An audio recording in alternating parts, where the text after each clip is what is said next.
Welcome to the Courage to Be podcast. I am your host, Tanya Vasallo. Do you go quiet when something bothers you, or do you speak up and advocate for yourself?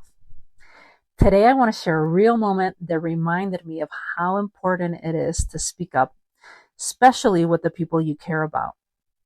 I had made this tentative weekend plans with a friend. She texted me on a Thursday to see if we wanted to do something on Sunday. And I wasn't sure, I responded to her, I'm not sure if I can do Sunday, but how does your Saturday look? This was on a Thursday. And Thursday night, I didn't hear anything. Friday night, I don't hear anything. Saturday, I don't hear anything. And then I hear from her Sunday evening. And I know I didn't follow up either, so I do take responsibility for that. But by Sunday, I did feel ghosted. And there was a moment where I thought, should I even bother and respond? I was hurt. And my mind wanted to make all these assumptions of why she didn't respond to me. I felt excluded. Our minds can be our worst enemies. I started going down the rabbit hole. And instead of responding right away, and either being fake or not saying anything, I just gave myself a little bit of space so that I wouldn't spiral. And then I chose to speak up. And I waited a little bit and I just gently let her know, how it made me feel. No blame, just honesty. And it was hard, but when I hit send to that text of just how this whole situation made me feel, she responded right away, and it felt like everything melted right after that. It was fabulous because she didn't realize it. She had no idea that I felt that way.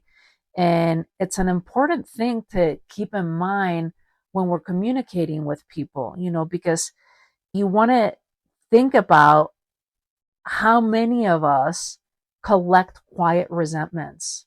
It's those little moments we never speak on until they pile up and we explode or we end up withdrawing. So I've talked about this in a recent episode of the 3 pillars of relationships. And one of those pillars happens to be communication. It wasn't just about marriages, but it's for any relationship. And what I mentioned on that was that people can't read our minds. If we don't tell people how we feel, they won't know. Sometimes if they're super in tune, they might be able to pick up. But even my husband that knows me better than anyone else, there's moments that he can't read my mind. And so if we don't speak up, the relationship slowly fills with its distance and resentments. So here's a question for you.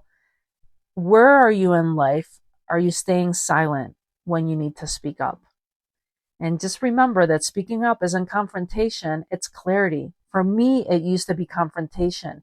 And it's something that I'm trying to work on because I was never taught, in my family to speak up and to voice our feelings, our emotions, how things make us feel. And I'm learning a ton with my daughter because she does reflect back to me. She's like, wow, mama, you said X, Y, and Z, and that hurt my feelings. Or you don't want to spend time with me. Or she'll just ask me, I want a hug from you right now. And it's like, no one taught me to speak that way when I was a kid. So I'm learning a lot with her too, of speaking up and reminding myself that speaking up doesn't equate confrontation. It's just clarity.